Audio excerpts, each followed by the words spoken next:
Dear Mrs. Helbrecht, Mr. Hostad, dear colleagues and guests, and above all, dear Mr. Lambin.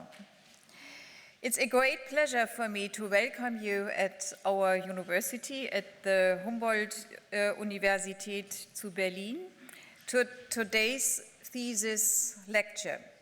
Of course, I'm also looking forward to the presentation of the Honorary Doctorate to you, Mr. Lambin. It's a pleasure to have you here with us, and I'm also very grateful that you all come to this lecture.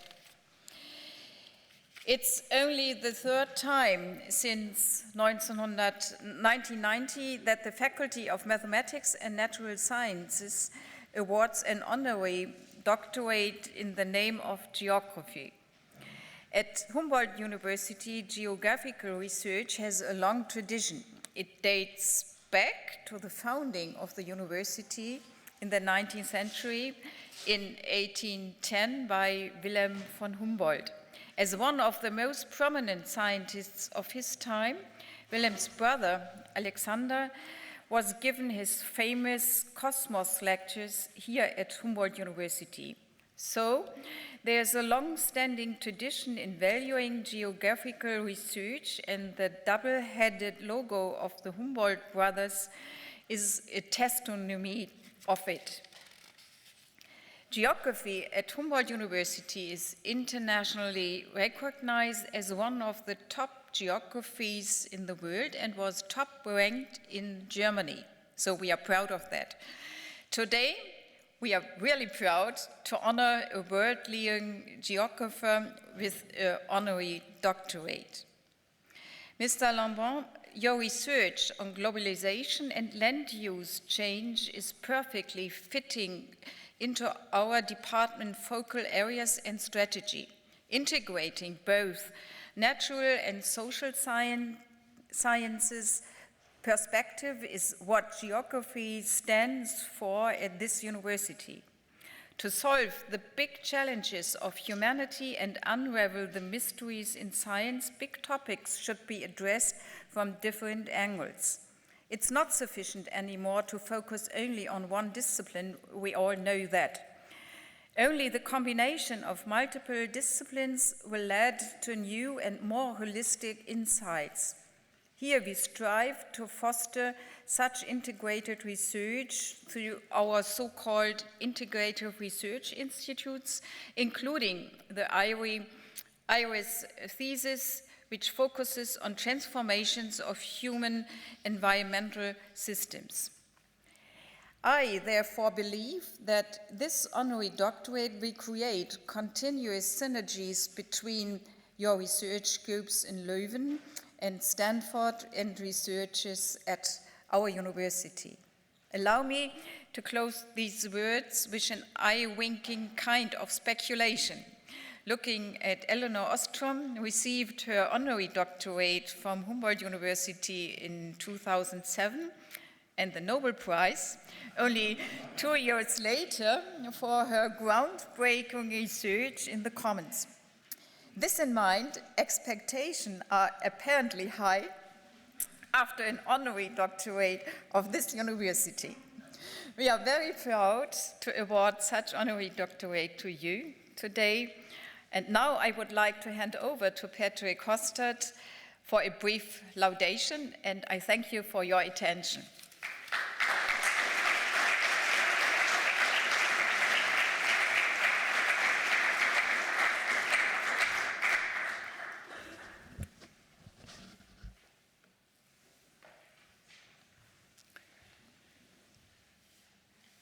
Dear Eric Lambin, dear President Sabine Kunst, dear colleagues and students, dear friends of Humboldt Geography, how many of you have attended the awarding of an honorary doctorate so far?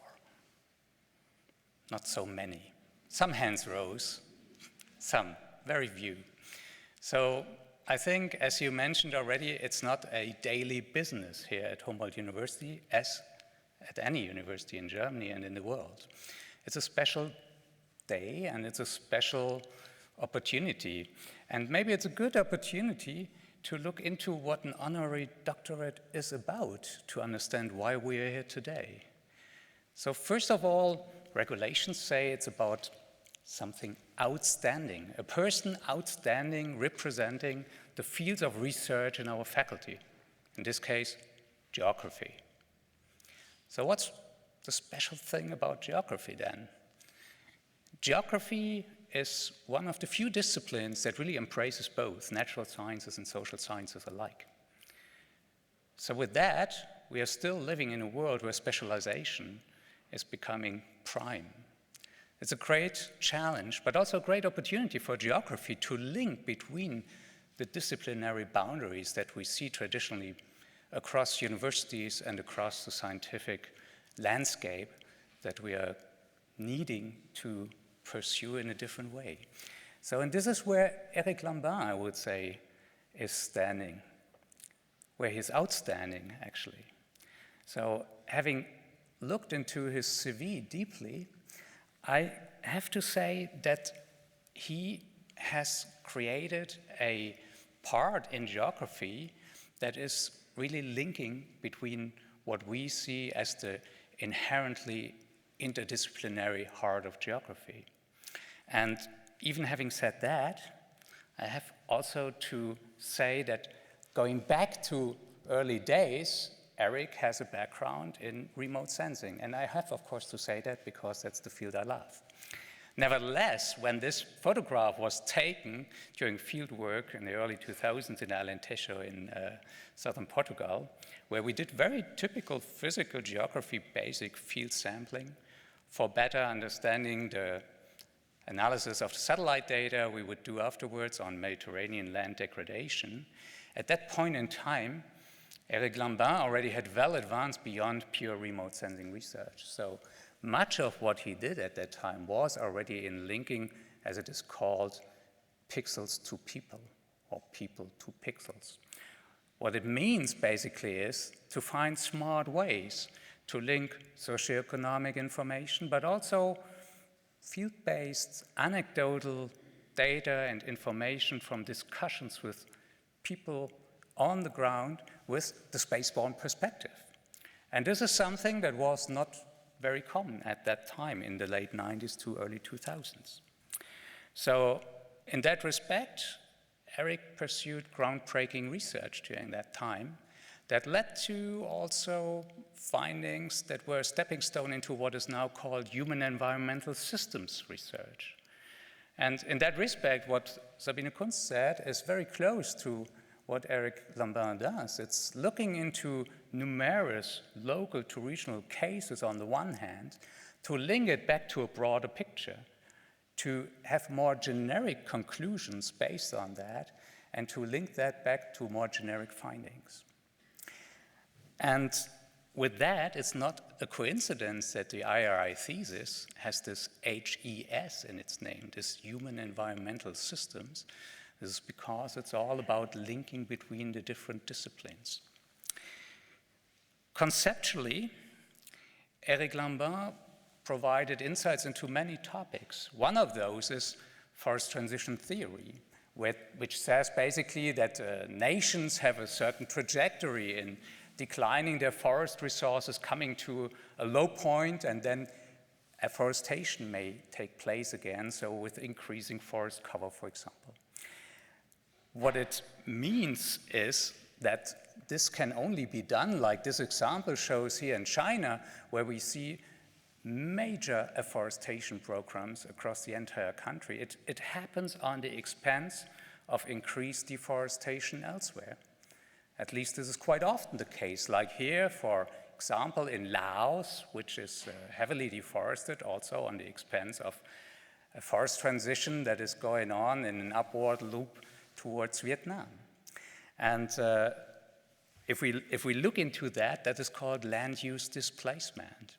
And it directly links between what we see in satellite data analysis on the one hand and what's happening on the ground and how it affects livelihoods and people's living on the land, using the land, interacting with land at the same time.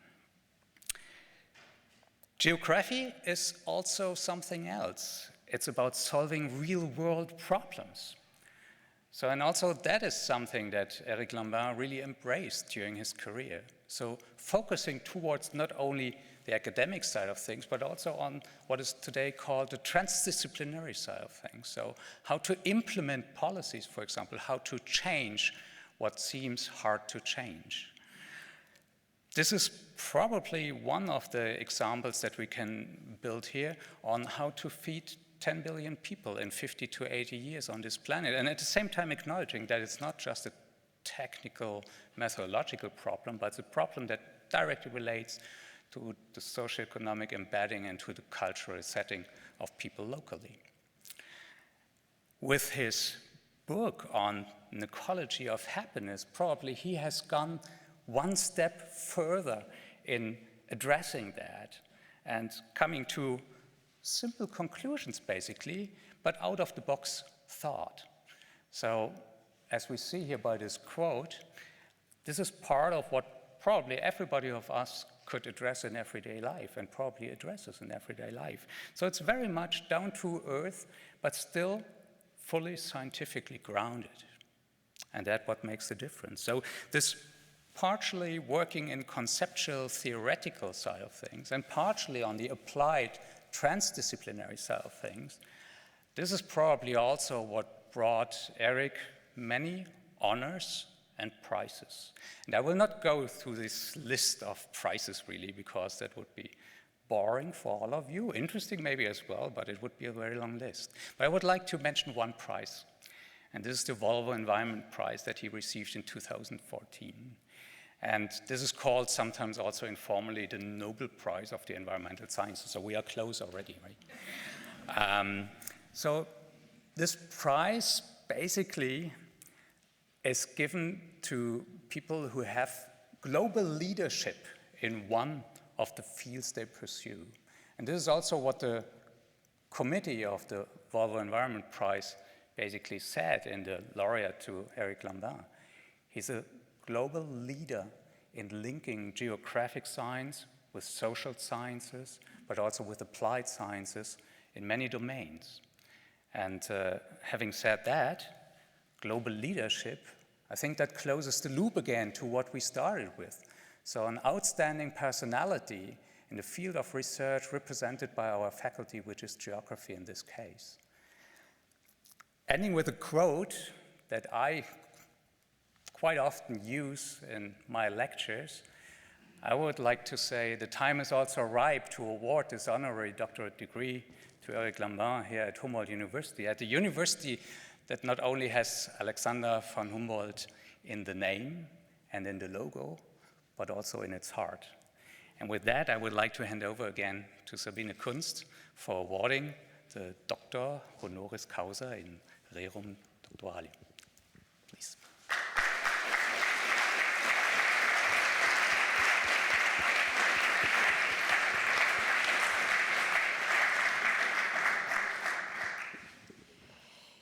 Dear Mr. Eric Lambin, it's my great pleasure to award you with the Honorary Doctorate of Humboldt University to Berlin. Allow me to read the German text on the Honorary Doctorate certificate. Be assured that it comes also with a translation.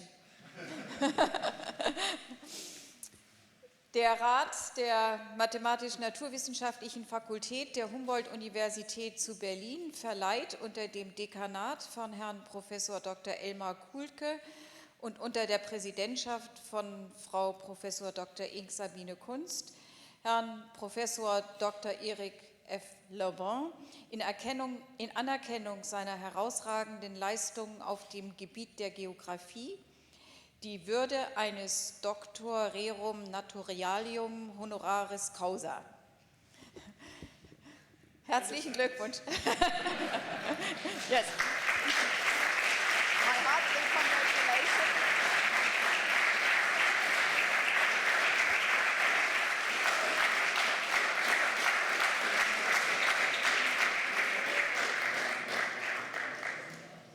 Well, of course, I'm extremely grateful to the university, the president, Patrick, Hostel being the leader of the group, and all the faculty that gave me this great honor to be associated with this university, which not only is a great university, but it's associated with that Alexander von Humboldt, of course, as a geographer who likes to be in the field, explore new places. That's very intimidating to be speaking here, under the watchful eyes here of von Humboldt. In fact, I did meet Patrick for the first time in the field, in Alentejo. You just saw the picture about 10 years ago.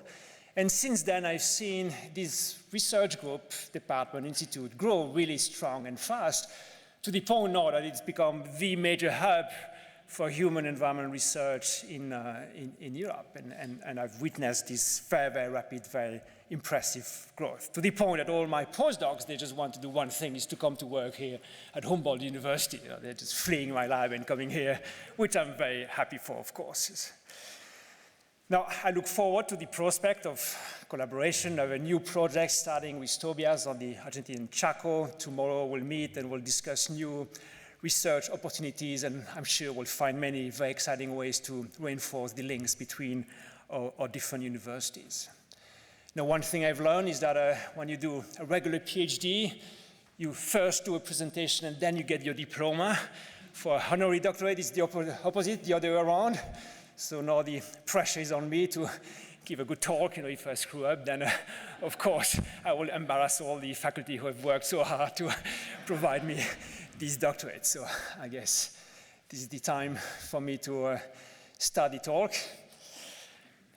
Patrick, that's what you expect me to do, or I just get started? Okay, I'm gone, yes. Okay, well, land use change in the globalization era. Of course, globalization is probably one of the dominant geographic phenomena that's affecting us in many different ways. How does it affect the environment? That's one of the things I will explore in this talk. In theory, we can predict that with globalization, there will be a number of impacts on the way we interact with the environment. One is through what we could call a scale effect. With globalization, the economy expands, more rapid economic growth, and therefore more pressure on the national capital. There's also what we could call a composition effect. With global trade, economic activities are being redistributed globally, and therefore countries can specialize in some activities for which they do have a competitive advantage. And for Costa Rica, that could be ecotourism. For Indonesia, it could be oil palm plantation, therefore with very, very different impacts on the environment. A third theoretical effect is related to technology. Thanks to globalization, the diffusion of new technologies, whether they are the dirty ones or the green one, is much faster and much more global in reach. There's also, very importantly, a distance effect. The rift, the distance between consumption and production becomes much greater. So the feedback where consumers would adapt their behavior according to the impact they have on the environment is much weaker, because we have displaced our ecological footprint to very remote places. And finally, there's a diffusion of new norms and values that's getting a global reach. And these norms could be the kind of Western lifestyle with this very materialistic value, high meat consumption, etc. But also it could be the norms around sustainability. So we see, according to this theoretical effect, that the direction of this effect on globalization and environment can be ambiguous. So we'll find all 5 of these mechanisms in all the case studies that I will describe now. Let's start with a very important observation.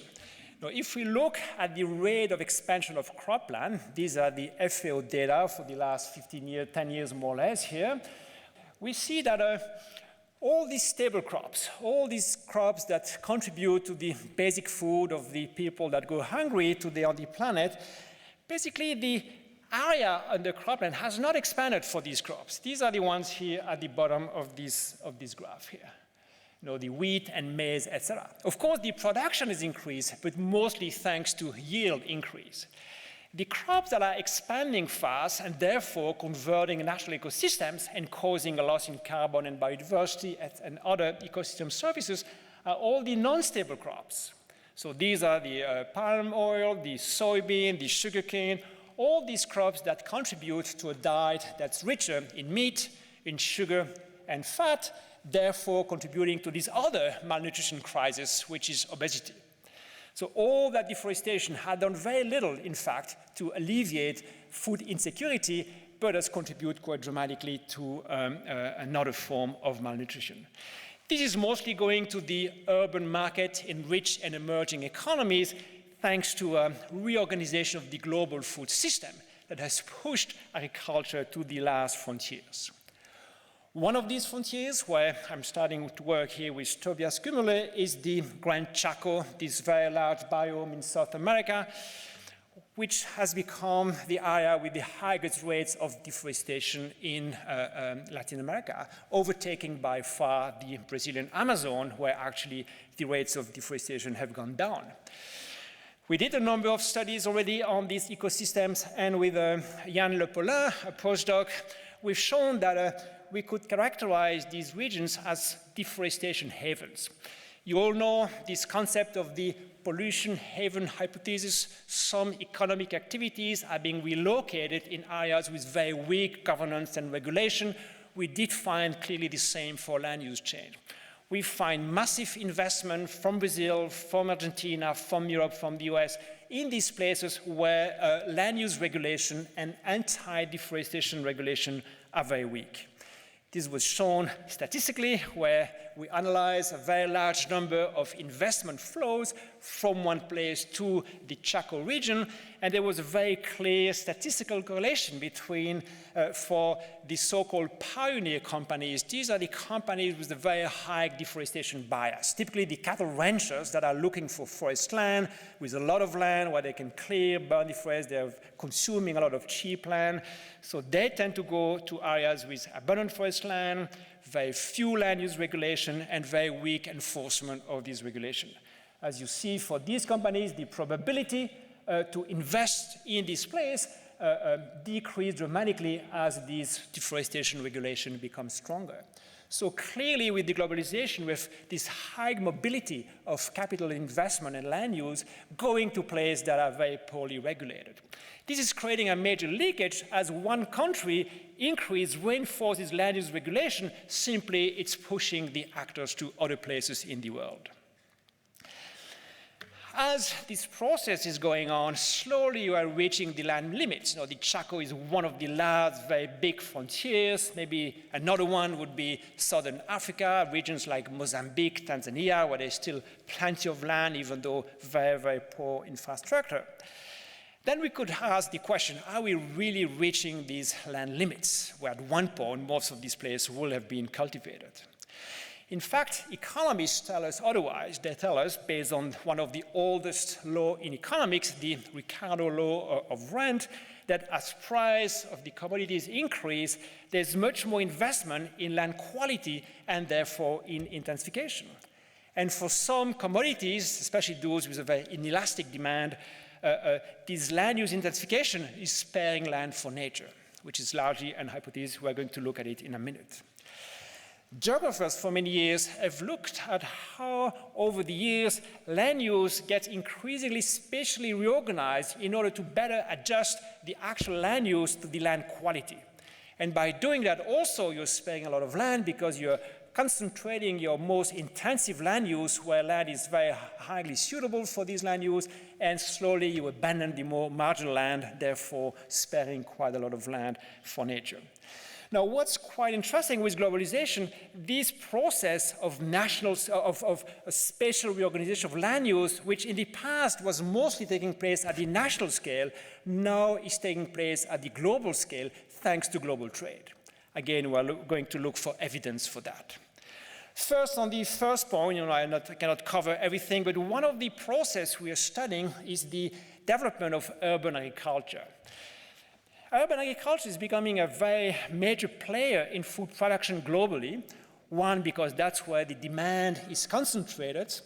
Second, that's where you have abundant labor force.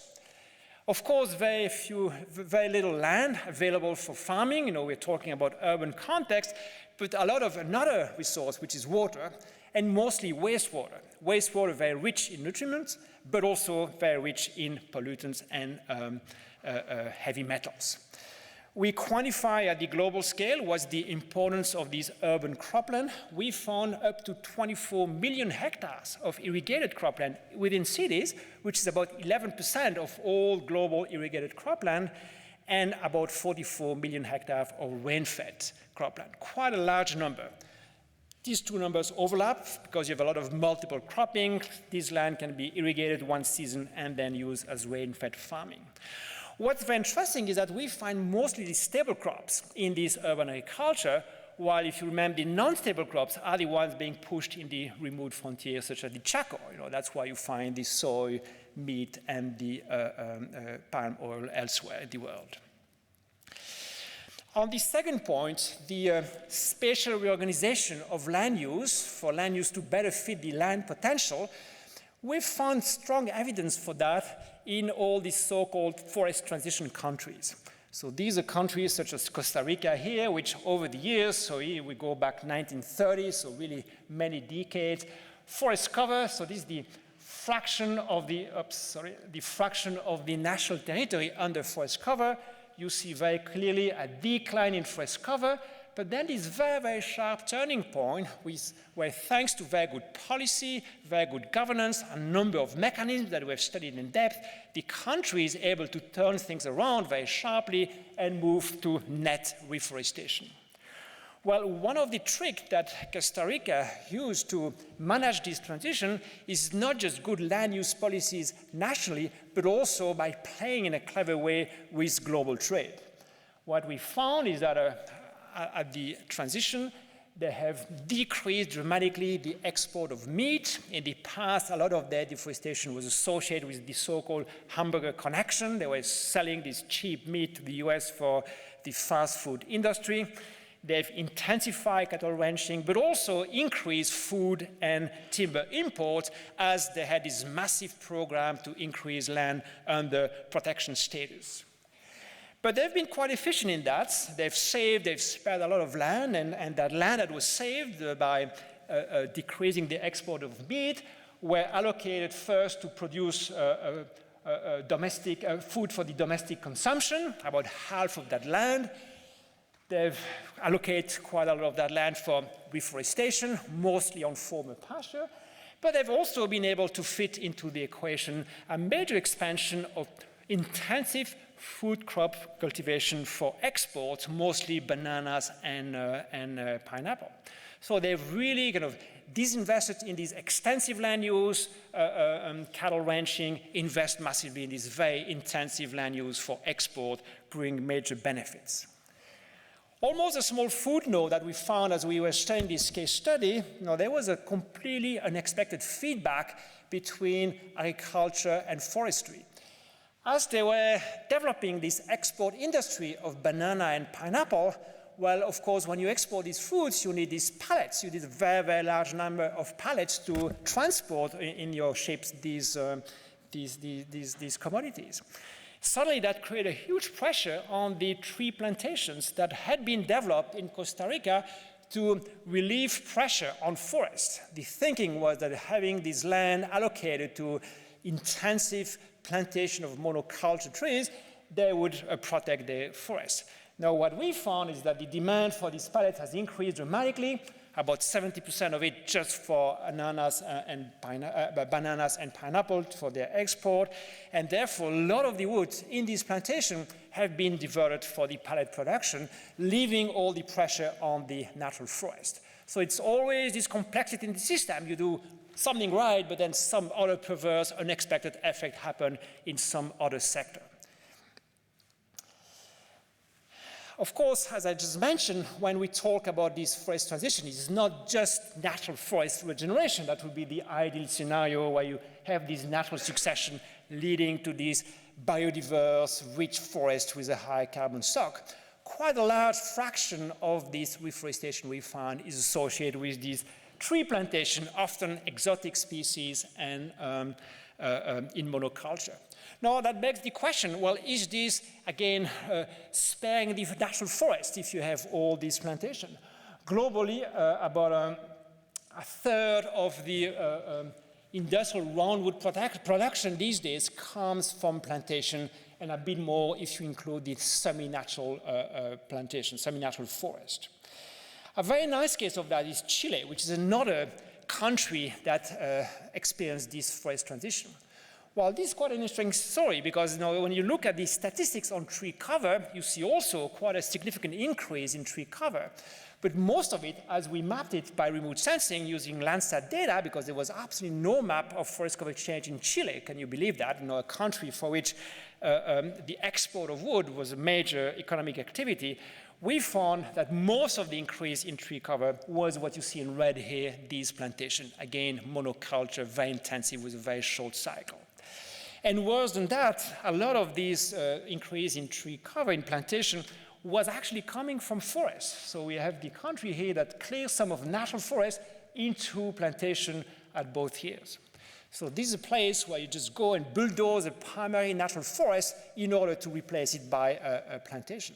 Of course, in that case, it does not protect your natural forest at all. We'll come back to that at the end of the talk because there's been some interesting governance mechanism to prevent this kind of process from happening. Another classic case now that one of the first one we studied with Patrick Meffroy was the forest transition in Vietnam, where again you see this very, very nice forest transition, this very sharp transition. About half of the reforestation is plantation, the other one is natural forest. But one thing we found as we were analyzing the impact of the ban by Vietnam on all roundwood export first and then the complete logging ban in Vietnam is that at the same time they had this thriving industry of exporting furniture based on tropical wood. So how can this be? There's a complete logging ban. Well, the answer is this. There was a lot of this illegal import of wood from Cambodia, Laos, etc. We quantify that this outsourcing of deforestation, because when you import some log, of course, you export your deforestation. So this outsourcing of deforestation corresponds to about 40% of the increase in forest in Vietnam.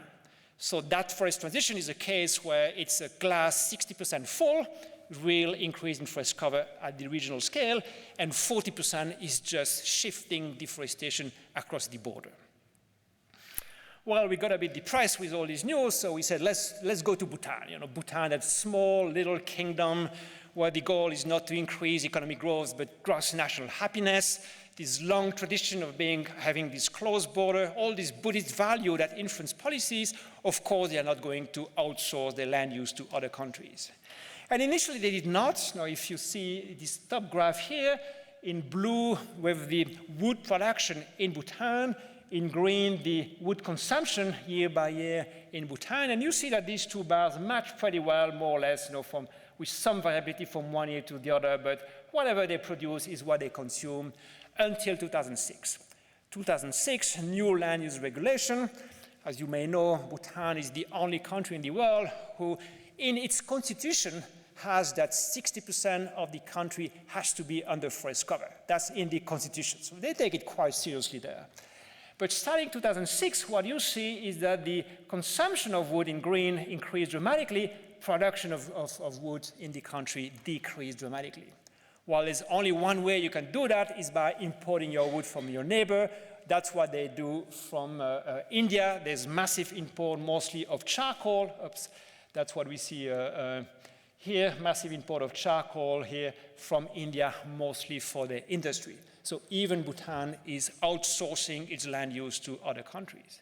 But that's an interesting case, in fact, because Bhutan is a country with a very, very rich biodiversity, beautiful old primary forest. And all this charcoal they're importing from India is coming from long plantations that have been there for many, many decades, very well managed by the state. So clearly, in terms of ecological impact, it's better to take that wood from this plantation rather than take it from the primary forest in Bhutan. So that's a case where trade in natural resource has a net positive impact on the environment. So it's not always negative. So, but in sum, for all the forest transition countries we studied, where you see in green for each of these countries the forest cover, in orange the cropland that usually stabilize.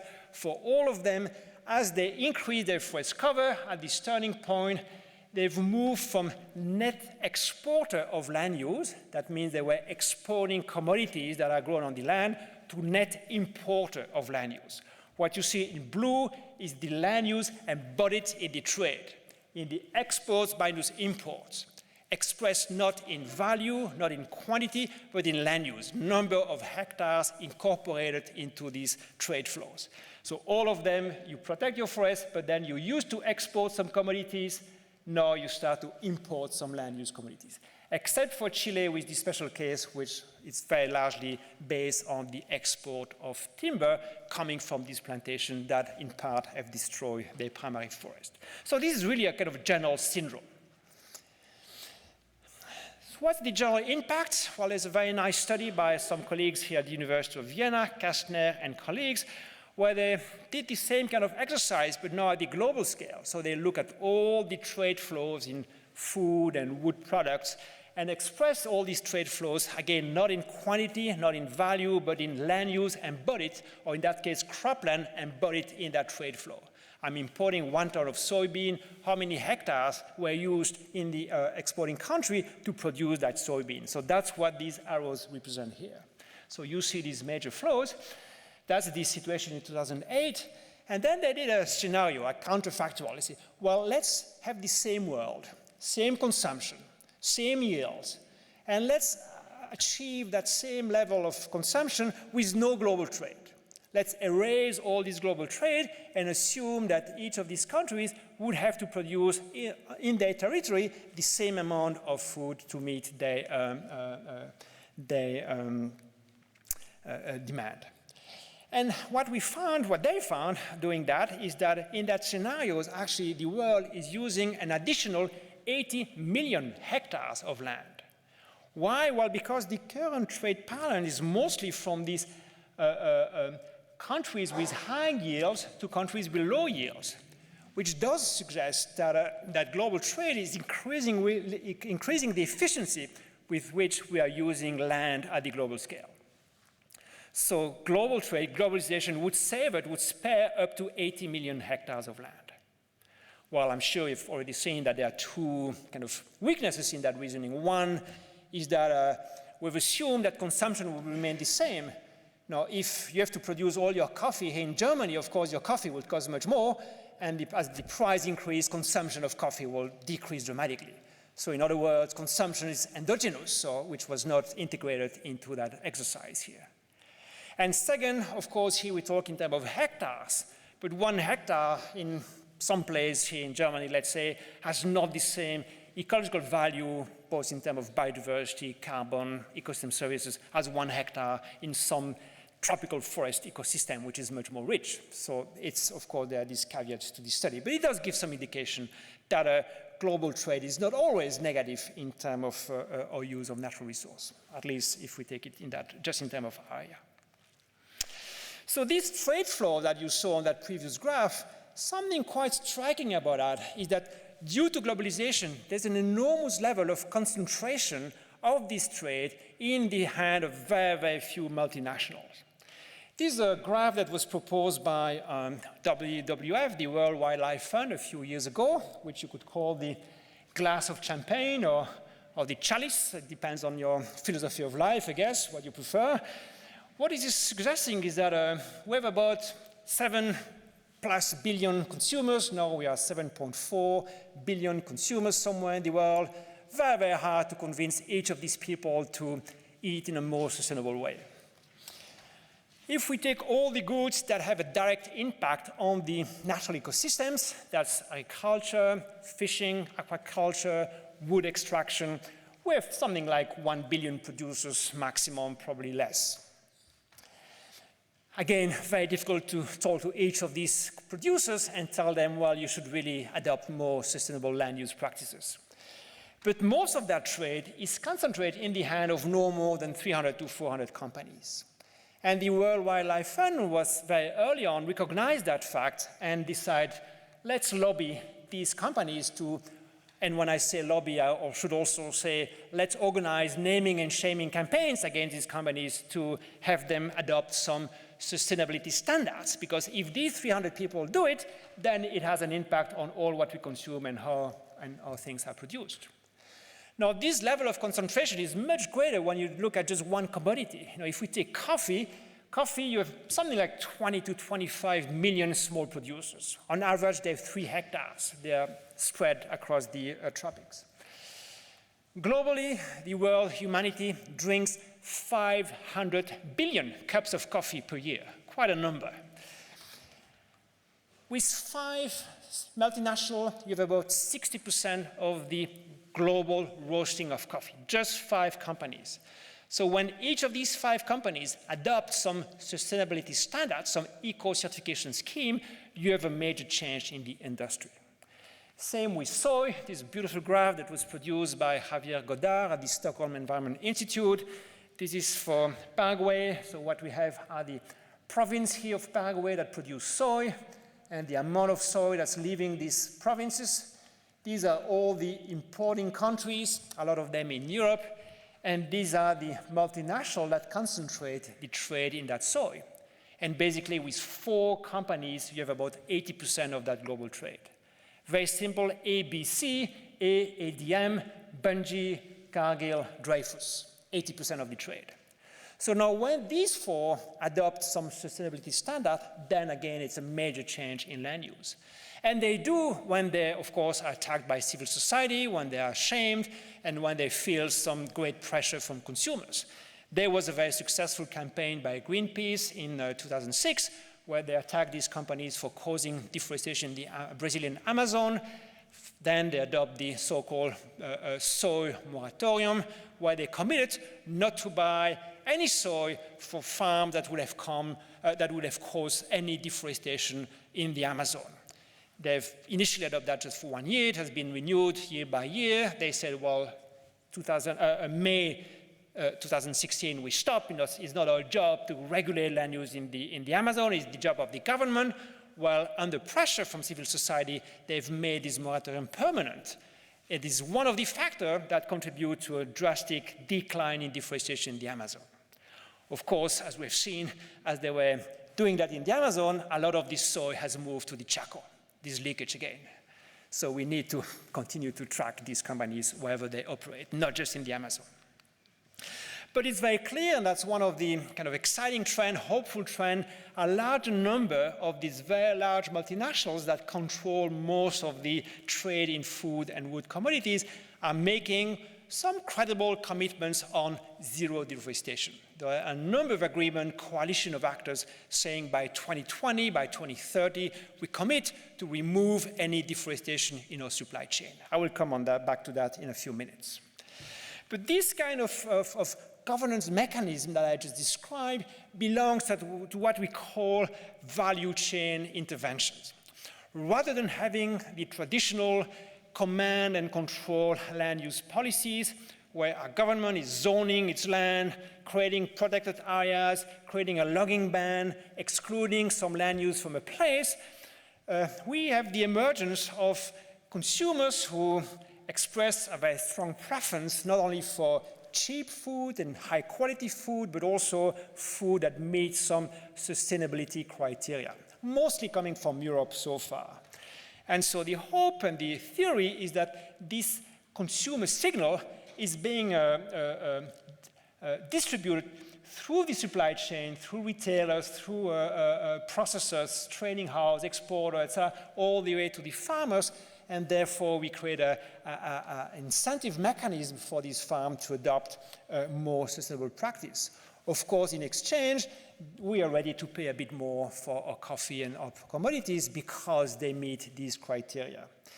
This is exactly what this boom in market differentiation around eco-labels is trying to achieve. The eco-label is a way to communicate between farmers on one hand of the chain and consumer on the other hand of the chain, that there's an agreement that they will respect some land use practices in exchange for a price premium for doing that. That's just for coffee. There's all sorts of labels, some associated with fair trade, some for the ecological sustainability. Some are NGO-led, some are led by a science institution like the Smithsonian bird-friendly label. But also some have been designed and adopted by the industry itself. Starbucks has its own program, Nespresso has its own program. Overall, about 40% of the coffee that's being produced today satisfy to at least one of these labels. 40%, it's quite significant. Now the bad news is only a quarter of that. That's 10% of the global coffee is actually sold as being certified. The demand is just not there. Now the supply side meet the objective, not on the demand side. Not yet, let's say, to be hopeful. Does it work? Well, that's the kind of study we've conducted in my lab for the last few years. We've done this systematic, independent evaluation on whether this eco-certification scheme do deliver the ecosystem outcomes that are expected. Just one study among many others. We've worked in Colombia, Santander, where we had this very large sample of farmers. Every little red dot, I don't know whether you see them here, is one farm. We had a sample of eco-certified farms and a sample of farms that were not eco-certified.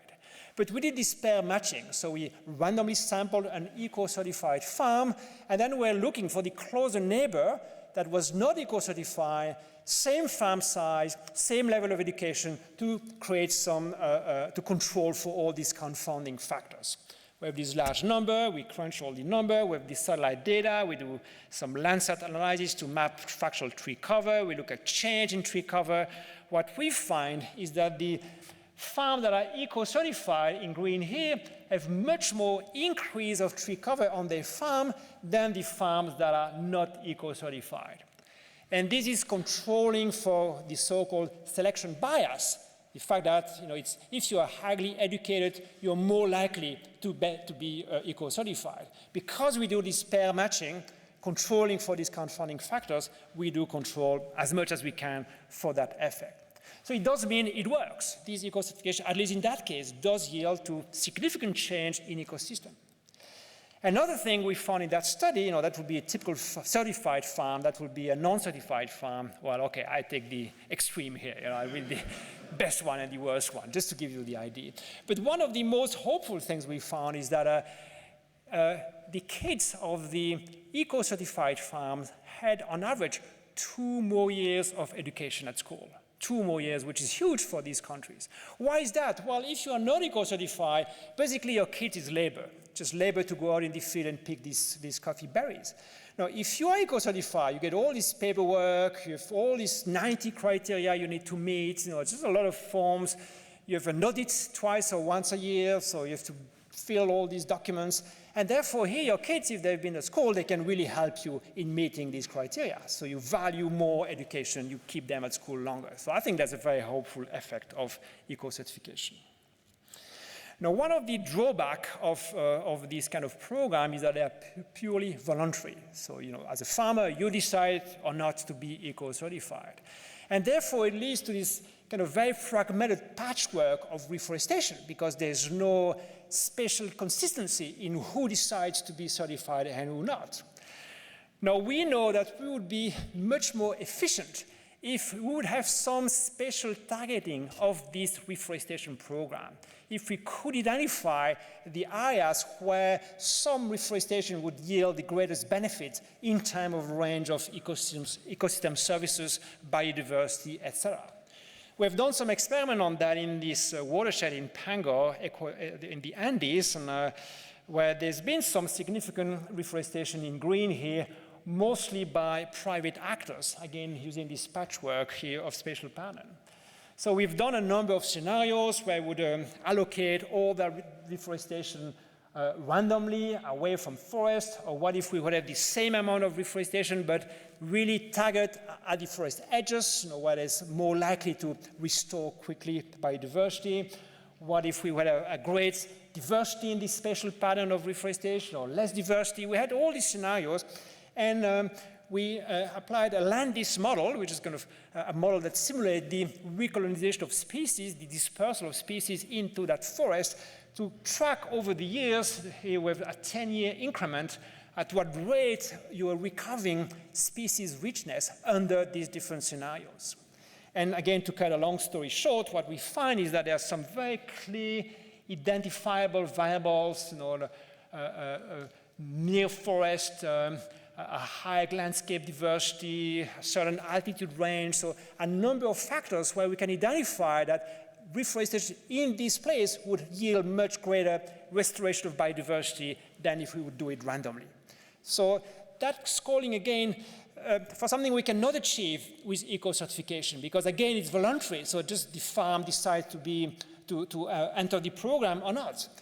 So that's calling for a greater collaboration in between this private value chain intervention and public policies aiming at land use zoning to try to guide especially where this reforestation is taking place. That's a new topic that's become very interesting these days, is how to promote these coalitions between the public sector, government, traditional command and control approach, civil society, local NGOs, and the private sector in order to design these environmental policies that would have maximum impact. This is something we studied in Chile with the PhD of Robert Hellmeyer. You remember this story in Chile. That's where they were clearing their primary forest in order to expand their plantation, monoculture, mostly for export. There was a subsidies in the past in Chile for doing exactly that, to expand their plantation. Then there was a public policy that kind of revised these subsidies in order to decrease the incentive to clear natural forest. At the same time, some American NGOs became really upset about this notion that you would destroy your primary forest for plantation. They had a quite aggressive naming and shaming campaign, attacking not so much the planters in Chile, but the large companies in the US that were importing the wood from Chile, such as Home Depot, really aggressive campaign, quite confrontational. That was followed by something called a joint solution project, where the industry and the NGOs sat around the table and signed an agreement to ban that practice. Some other companies that had not been targeted by these NGOs say, we see what's going on there, let's quickly design our own standards. You're never better served than by yourself, so the industry said, let's design our own industry-led standard. It's called the Cert4 certification.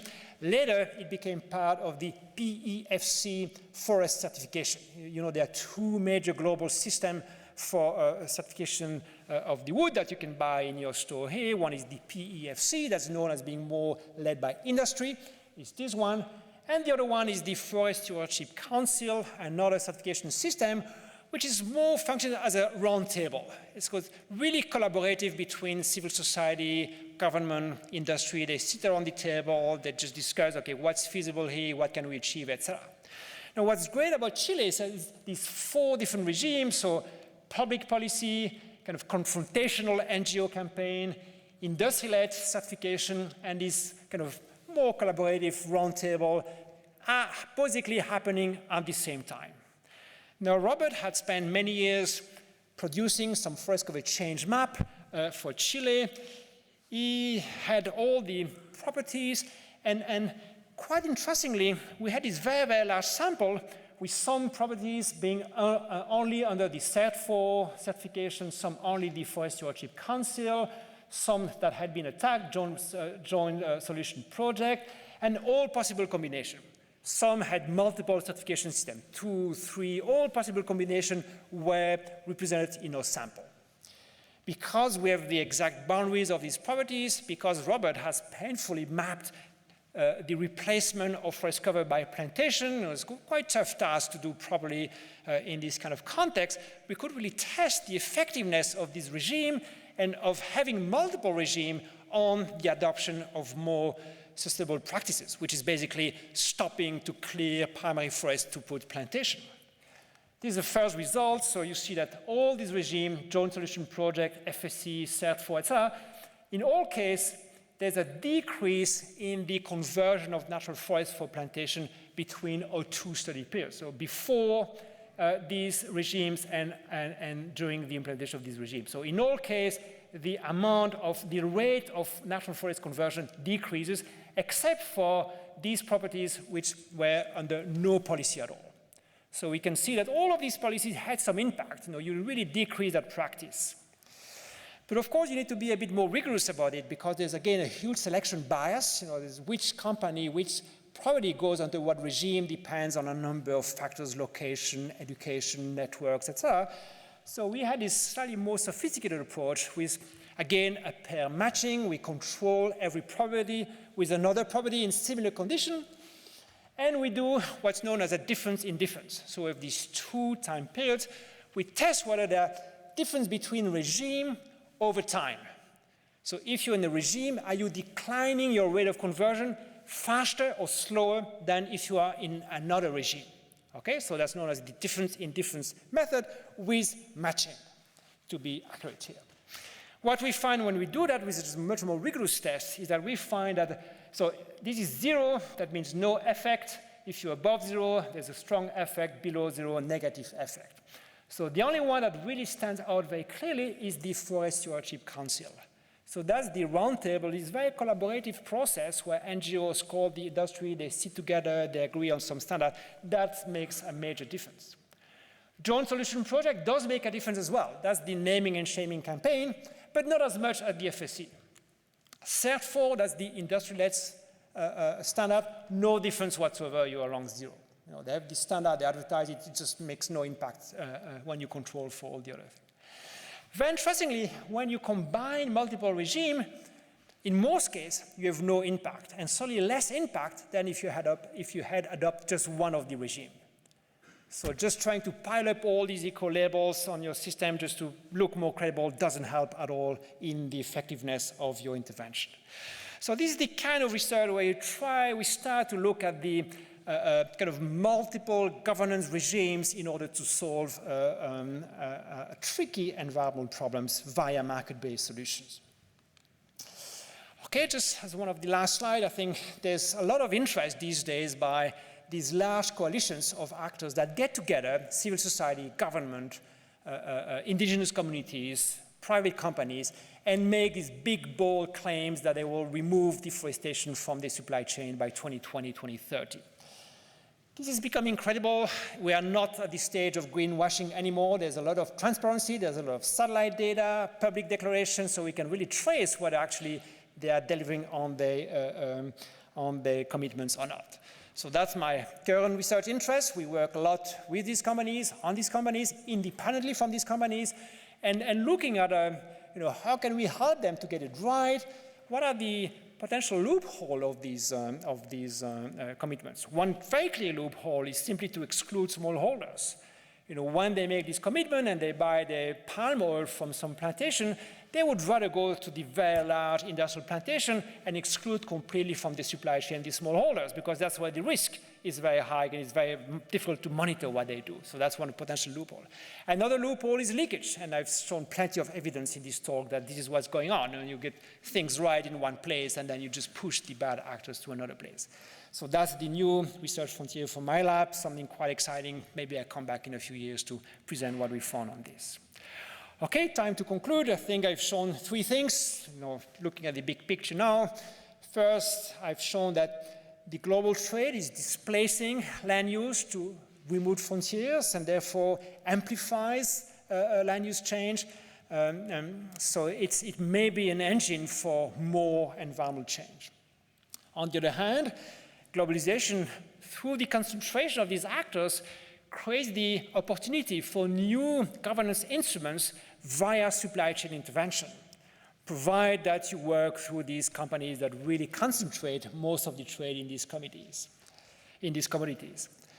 And lastly, I've shown that this form of governance will only work if it's really implemented through coalitions of multiple actors, not just private companies, not just government, but really governments working synergistically with private companies and with civil societies. I think we start to see good evidence that's the case.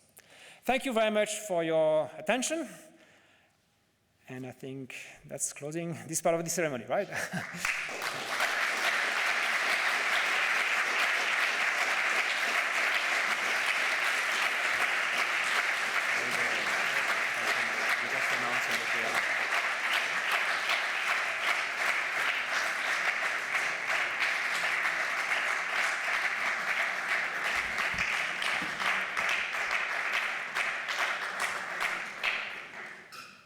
Standing ovations is okay.